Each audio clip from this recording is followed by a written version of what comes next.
What is up, my Frontline film besties? Welcome back to the film Frontline. Today, we are talking about a show that literally nobody saw coming, but now we absolutely cannot stop watching. Grab your iced matchas and settle in because we are unpacking Hulu's sleeper hit turned sci-fi juggernaut, Paradise, Season 2. If you were absolutely gagged by that wild genre flip in Season 1, where a tense political thriller suddenly ripped off its mask to reveal a post-apocalyptic survival epic, then Season 2 is about to be your entire personality. We are officially out of the bunker and hitting the wasteland, so let's get into the deep dive. All right, let's talk about the vibe shift.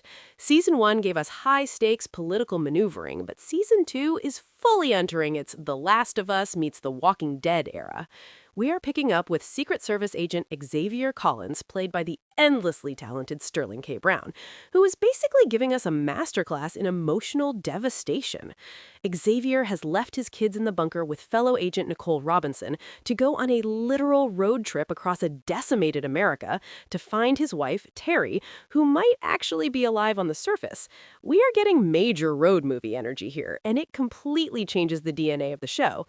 Meanwhile, back in the Colorado bunker, things are an absolute mess. Samantha Sinatra Redmond is barely hanging on after that shocking throat shot courtesy of Jane, and nature abhors a vacuum, right? So there's this massive power struggle brewing. Former Vice President Henry Baines is trying to assert his dominance, but honestly, the real tea is President Bradford's son, Jeremy, who is low-key trying to ignite his own revolution. But what is really elevating this season are the new characters, and the casting department absolutely understood the assignment.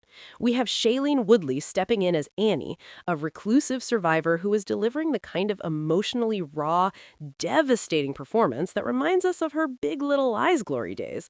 Then we have Thomas Doherty playing Link, who perfectly walks the line between a dorky sweetheart and a genuinely intimidating leader who is holding way more cards than he lets on. And if you need a reason to check your locks at night, Cameron Britton joins as Gary. If you remember his deeply unsettling work in Mindhunter, he is bringing that exact same spine-chilling presence to the wasteland.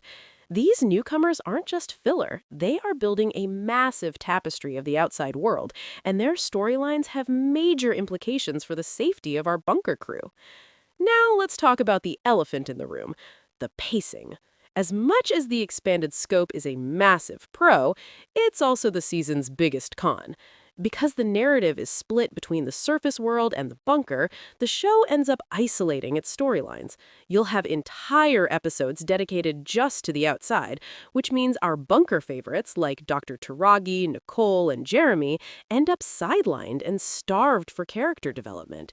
It creates this weird whiplash where you're desperate to know what's happening underground, but the show's forcing you to stay topside. The storylines do eventually converge, but the journey there can feel a little unbalanced. From an industry perspective, what creator Dan Fogelman is doing here is actually brilliant. He has publicly discussed a 3-season plan for Paradise. By using Season 2 to aggressively expand the world and introduce these new high-stakes players, he is methodically setting the board for what is guaranteed to be an explosive endgame 3rd season. The Easter eggs and the 80s rock needle drops are still there, keeping the show tethered to its original identity, but the ambition has completely leveled up. So here's the film Frontline opinion. Paradise Season 2 is a messy, sprawling, incredibly ambitious sophomore season that absolutely refuses to play it safe. Yes, the bunker politics take a back seat, and yes, the pacing can feel a bit disjointed, but the emotional anchor of this show is Sterling Brown. He is the heartbeat of this narrative.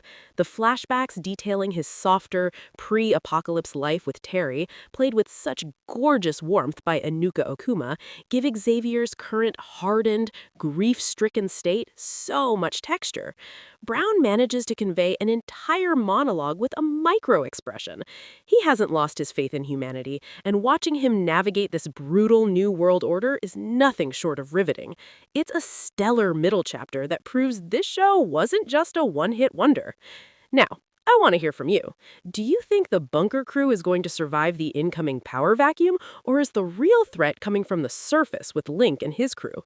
Drop your most unhinged theories in the comments below.